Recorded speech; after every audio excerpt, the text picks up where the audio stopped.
So hello friends, welcome to Gaurav economic classes. मैंने Indian economy name से playlist बना दी है, आईडी नेम से।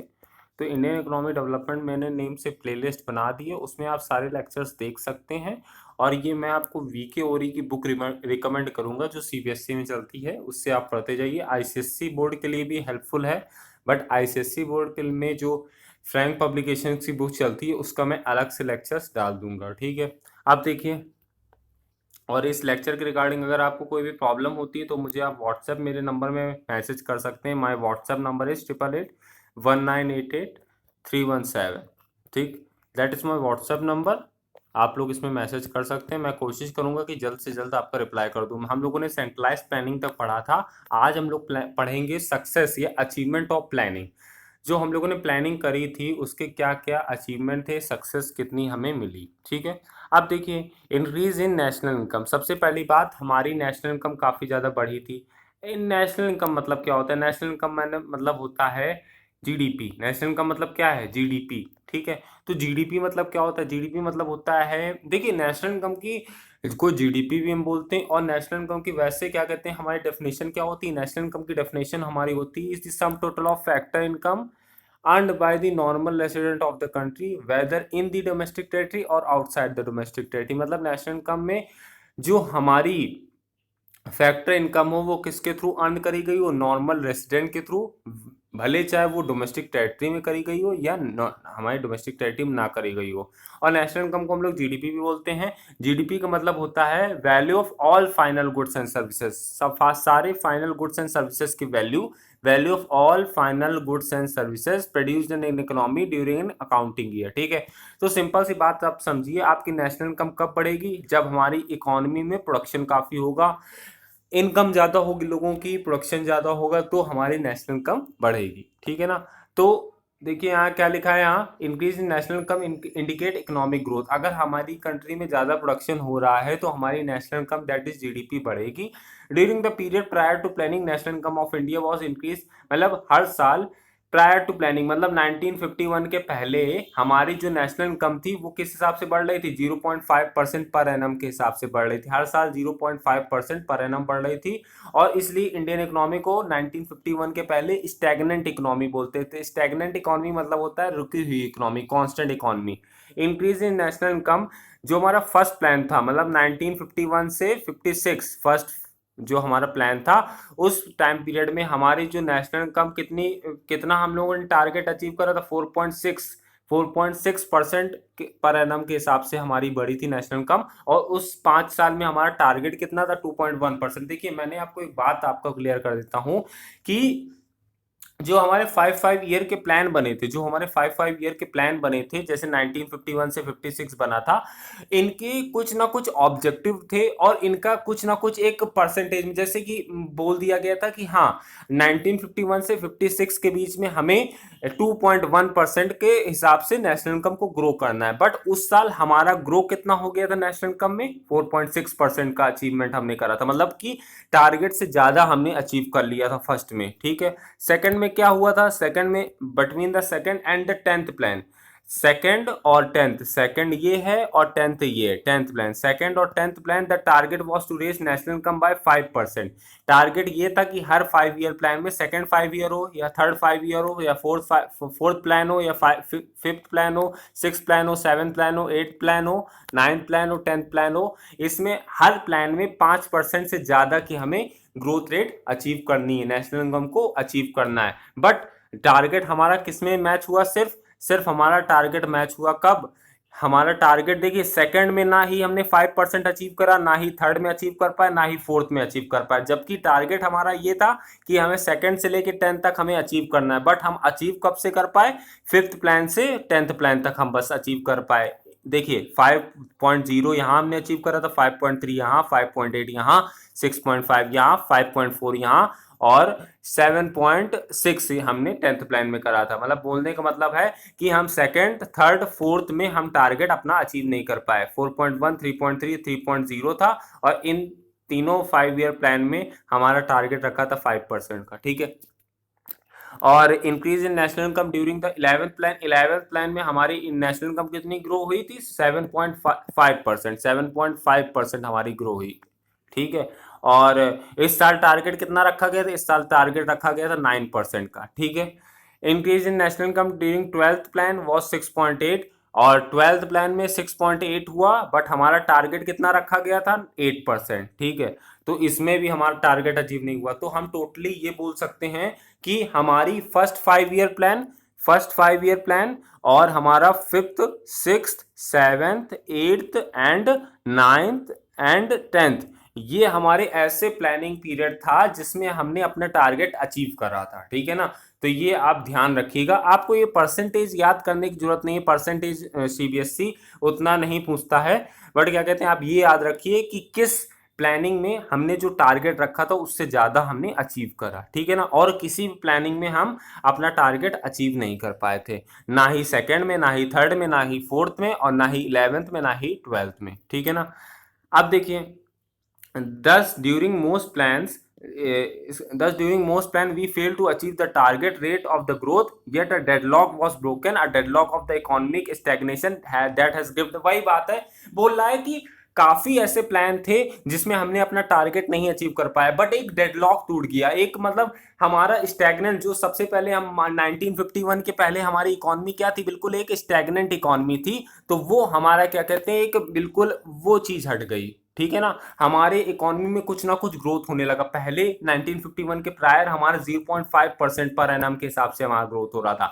अब तो कुछ नंबर्स में ही, पहले तो पॉइंट में हो रहा था, अब तो कुछ नंबर्स में होने लगा ग्रोथ। तो ये अच्छी बात है, काफी अच्छी बात है। देखिए सब में देखिए कुछ ना कुछ नंबर्स में ग्रोथ हो रही है कि नहीं हो रही, तो एक अच्छी बात है। भले चाहे टारगेट नहीं अचीव करा था, बट एक क्या कहते हैं, हमारा एक डेडलॉक टूट गया था, ठीक है ना।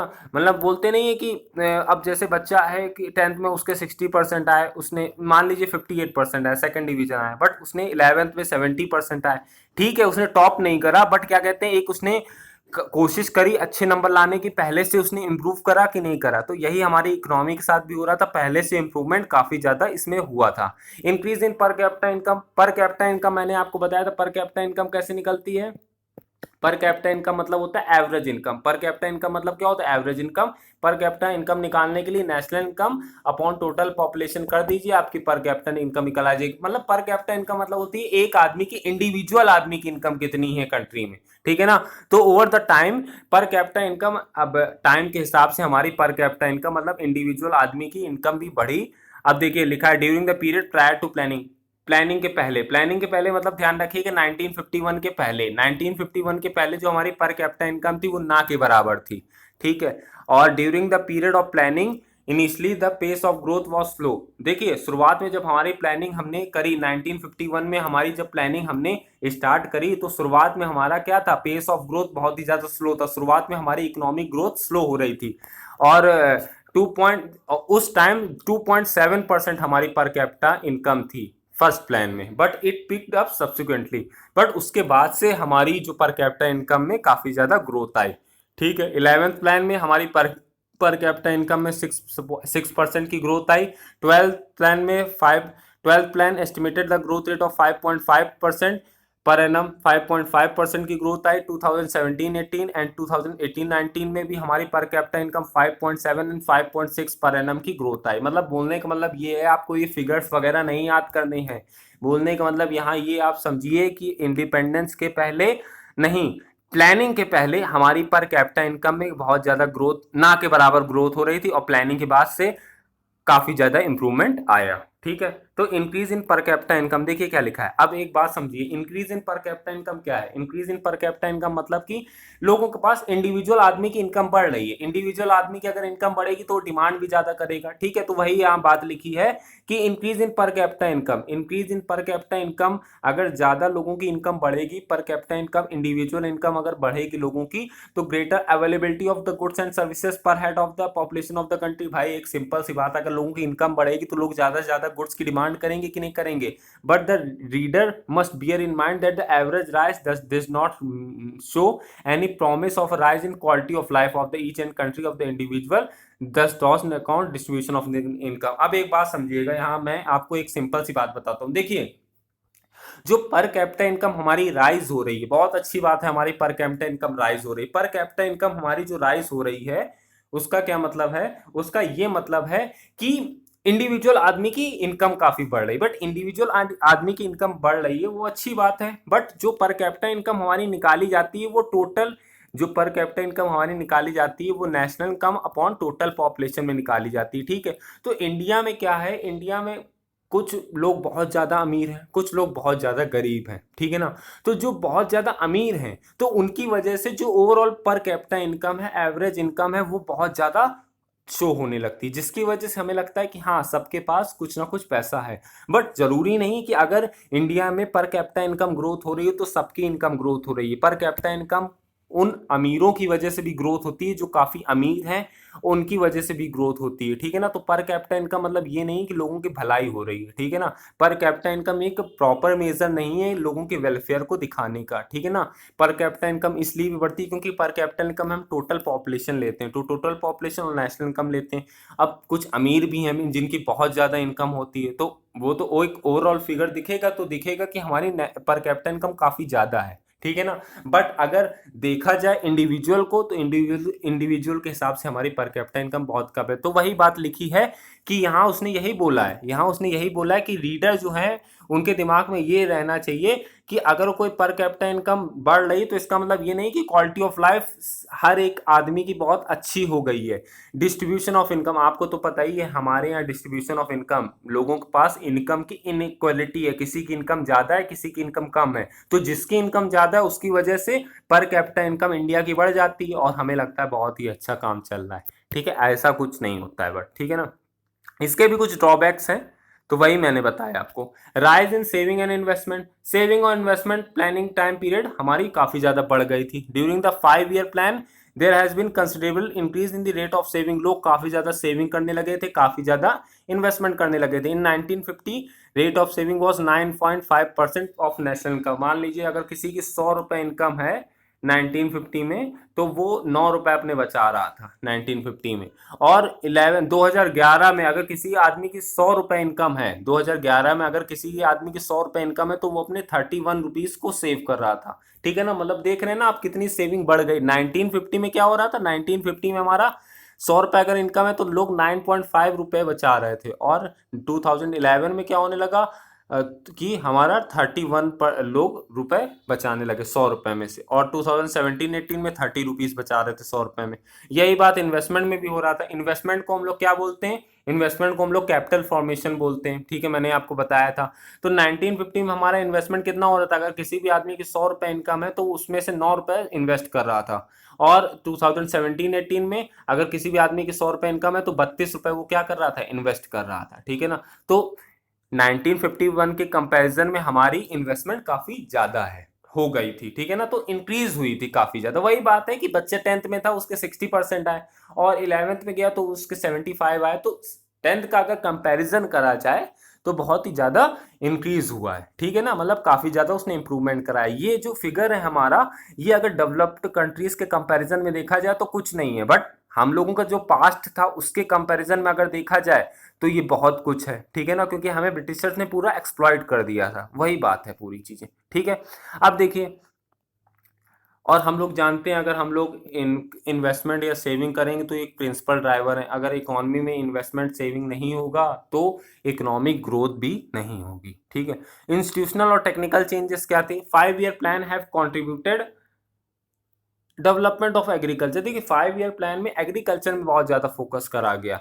लैंड रिफॉर्म, लैंड सुधार करे गए। इंप्रूवमेंट इन टेक्नोलॉजी बहुत ज्यादा करा गया, ठीक है। लैंड रिफॉर्म कैसे करेगा, जो जमींदार्स वगैरह थे, जो फार्मर्स या टिलर्स ऑफ द सॉइल से बहुत ज्यादा क्या कहते हैं वो ले लेते थे, रेवेन्यू वगैरह ले लेते थे, तो इंटरमीडिएट्स को हटाया गया, जमींदारी सिस्टम वगैरह हटाया गया। Modernisation and regulation of rent कर लिया गया, मतलब कि हाँ जैसे कोई आपकी जमीन में काम कर रहा है तो उसको कितना रेंट मिलना चाहिए, मॉडरेशन सुधार करा गया। और रेगुलेशन मतलब कि हाँ इस इतने लिमिट तक आप उससे काम करा सकते हैं, इतने लिमिट तक आप उससे रेंट दे सकते हैं। ये नहीं कि आपने सारा दिन काम कराया और 200 रुपये दे के भेज दिया, तो मतलब ऐसा नहीं करा गया। ऐसा मतलब कि एक जो रेंट देने का सिस्टम है और जो क्या कहते हैं काफी ज्यादा इंप्रूवमेंट आया लैंड रिफॉर्म में। लैंड रिफॉर्म मतलब होता है लैंड में सुधार क्या क्या, रिफॉर्म मतलब होता है सुधार क्या क्या लिए गए, ठीक है ना। Ceiling on land holding, ceiling on land holding मतलब कि एक आदमी, सीलिंग मतलब होता है मैक्सिमम, ठीक है। तो लैंड होल्डिंग मतलब एक बंदा कितनी लैंड रख सकता है, उसमें भी एक लिमिट रखाई गई। रीडिस्ट्रीब्यूशन ऑफ लैंड हुआ कि जिसके पास जिसके पास जैसी जमीनें हैं, जिसके पास ज्यादा जमीन है उसको लेके एक, जिसके पास जो गरीब किसान है उसको दी गई, ठीक है ना। तो थोड़ा रीडिस्ट्रीब्यूशन हुआ, ऐसे नहीं कि मतलब सरकार ने अपनी तरफ से दी जमीनें, ऐसे नहीं किसी से छीन के नहीं दी, सरकार ने अपनी तरफ से दी दी जमीनें दी, रीडिस्ट्रीब्यूशन हुआ जमीनों का।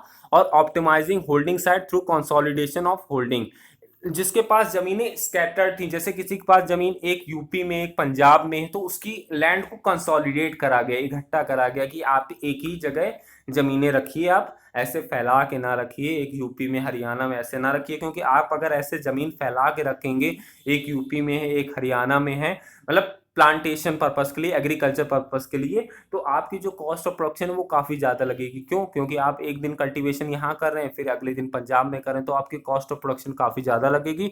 इस वजह से काफी ज्यादा सुधार लिए गए, आपकी जो लैंड होल्डिंग है उसको क्या करा गया, कंसोलिडेट करा गया, इकट्ठा करा गया, ठीक है ना। बिकॉज ऑफ दीज चेंजेस, इन सब चेंजों की वजह से, चेंज होने की वजह से हमारा एनवायरनमेंट में काफी ज्यादा चेंजमेंट आया, हमारा फार्मिंग सेक्टर में काफी ज्यादा चेंजमेंट आया। Improvement in technology, HYV seeds का इंट्रोडक्शन करा गया, ग्रीन रिवोल्यूशन आया, ग्रीन रिवोल्यूशन में HYV seeds, high yielding variety seeds को लाया गया, जिसकी वजह से वीट की प्रोडक्टिविटी काफी ज्यादा बढ़ गई थी। ग्रीन रिवोल्यूशन का कॉन्सेप्ट कौन लाया था और किस ईयर में लाया था, ये आप कमेंट बॉक्स में मुझे बताइए, ठीक है ना। तो जिसकी वजह से ग्रीन रिवोल्यूशन के आने की वजह से क्या हुआ, हमारे इंडिया को एक सेल्फ सफिशिएंसी हो गई फूड ग्रेन में, वीट और राइस, अब हमें किसी से बाहर से खरीदना नहीं पड़ता था। अब हम क्या कहते हैं कि हम खुद इतना प्रोड्यूस कर लेते थे, इतना सफिशिएंट प्रोड्यूस कर लेते थे कि हमें किसी से बाहर से खरीदने की जरूरत नहीं पड़ी, ठीक है ना।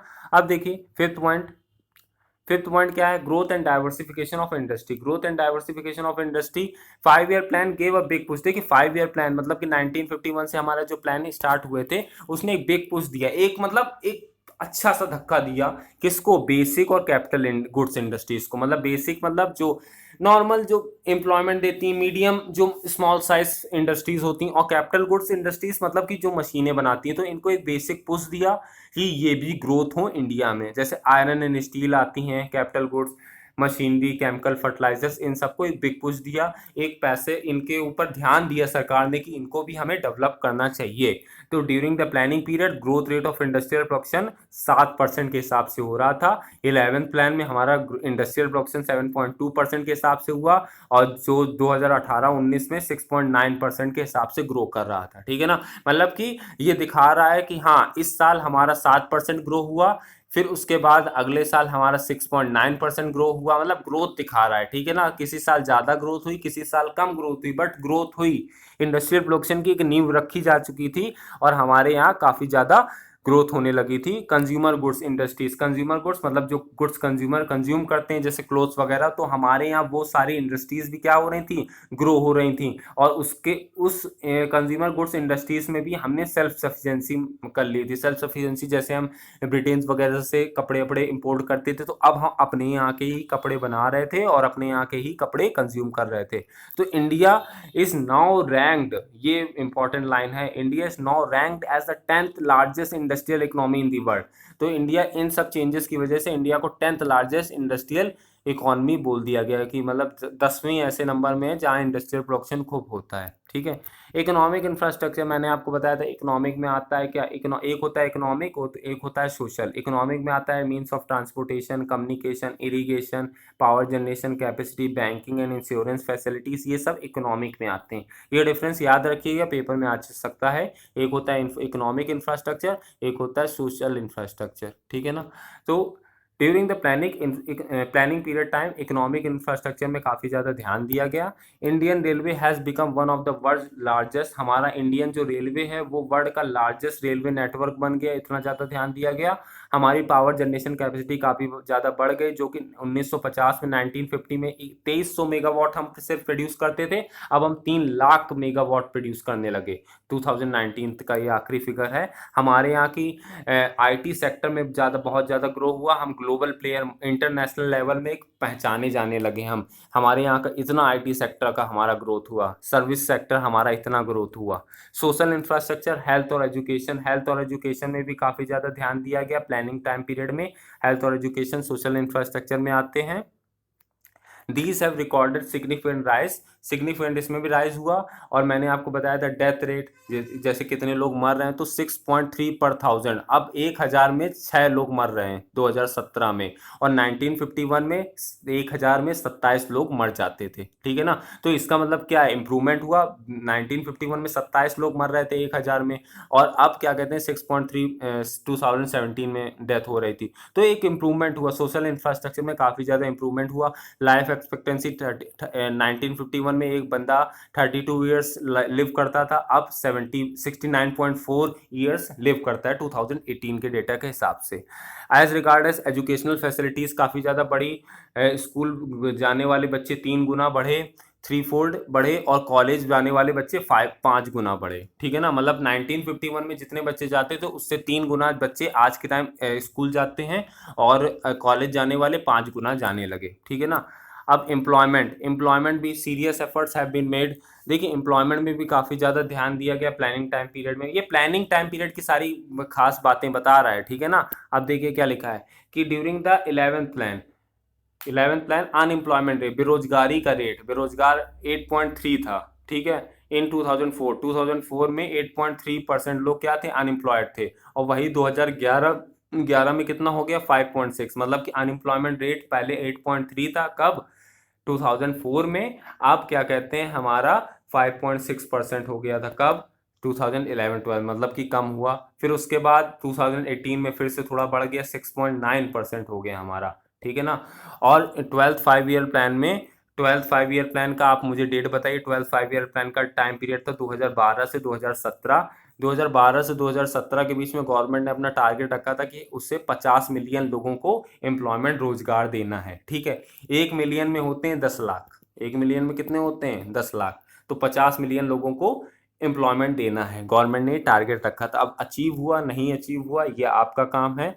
ये आप मुझे कमेंट बॉक्स में बताइए कि हाँ 2012 टू 2017, मतलब कि 12th 5 ईयर प्लान में कितने लोगों को एम्प्लॉयमेंट मिला। टारगेट तो गवर्नमेंट ने 50 मिलियन का रखा था, बट कितने लोगों को एक्चुअल में मिला। ठीक है ना।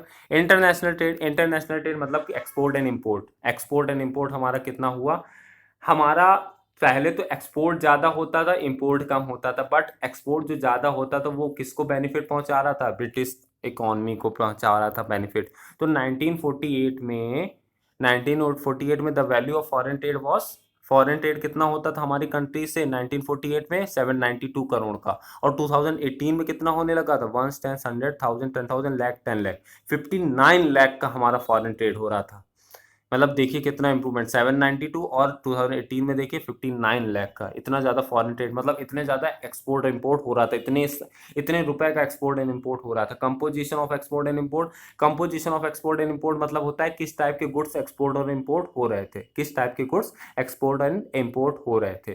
तो ये काफ़ी ज़्यादा चेंजमेंट हो गया। देखिए पहले मैंने बताया था जब ब्रिटिशर्स थे तो हम लोग क्या एक्सपोर्ट करते थे, हम लोग एक्सपोर्ट करते थे फिनिश गुड्स और रॉ मटेरियल, सॉरी मैं उल्टा बोल गया, सॉरी वेरी मच सॉरी। मैं बोल रहा था कि हम जब ब्रिटिश टाइम पीरियड हम लोग क्या एक्सपोर्ट करते थे, रॉ मटेरियल, और इंपोर्ट क्या करते थे, फिनिश गुड्स। ठीक है ना। तो कंपोजिशन उस टाइम क्या था कि हम लोग एक्सपोर्ट कर रहे थे, किस टाइप के गुड्स हम लोग एक्सपोर्ट करते थे, रॉ मटेरियल देते थे और फिनिश गुड्स ले लेते थे। बट आज के टाइम हम लोग क्या कर रहे थे, now the pattern is gradually reversing. आज के टाइम पैटर्न उल्टा हो गया था। ठीक है, मतलब कि अब हम लोग क्या कहते हैं, क्या करते थे, अब हम लोग रॉ मटेरियल लेने लगे थे बाहर से और फिनिश गुड्स बाहर बेचने लगे थे। वही बात है, पैटर्न अब उल्टा हो गया है। ठीक है ना। दे चेंज इन कंपोजिशन, जिसकी वजह से ये सब कॉम्पोजिशन इतना चेंजमेंट आया, मतलब कि किस तरीके से हम लोग गुड्स एक्सपोर्ट इंपोर्ट कर रहे थे, जिसकी वजह से हमारा एक्सपोर्ट काफ़ी ज़्यादा बढ़ा। और we are now exporting engineering goods, we are not we are now sorry we are now exporting engineering goods, engineering goods को हम लोग एक्सपोर्ट कर रहे थे। This is a sign of emerging India as the industrial nation. देखिए अब हम लोग क्या करने लगे थे, पहले हम लोग रॉ मटेरियल वगैरह एक्सपोर्ट करते थे, बट आज के टाइम हम लोग इंजीनियरिंग गुड्स को हम एक्सपोर्ट करने लगे थे। तो ये बहुत बड़ी बात है, इंजीनियरिंग गुड्स जो एक इकोनॉमी बहुत ही ज़्यादा बैकवर्ड थी वो आज इंजीनियरिंग गुड्स को एक्सपोर्ट कर रही है, ठीक है। तो इंडिया को एक इंडस्ट्रियल नेशन माना जाने लगा था। इन शॉर्ट बोले तो कि Indian economy has recorded significant growth along with the significant structural change, मतलब इंडियन इकोनॉमी में काफ़ी ज़्यादा चेंजमेंट आया और साथ ही साथ काफ़ी ज़्यादा स्ट्रक्चरल चेंज भी आया during the period of planning, जो प्लानिंग पीरियड में this change is happening across all the sector, और ये जो फायदा हुआ ये सारे सेक्टर्स में हुआ। Also growth is being reflected higher and higher standard of living, और जो ये ग्रोथ हुई जिसकी वजह से लोगों का काफ़ी ज़्यादा स्टैंडर्ड ऑफ लिविंग भी चेंज हुआ। हाउएवर इसके कुछ डार्क स्पॉट्स भी थी, इसके कुछ जो सबके होते हैं प्रोज एंड कॉन्स थे। अभी हम लोगों ने प्रोज पढ़े प्लानिंग के, अब हम लोग पढ़ेंगे कॉन्स।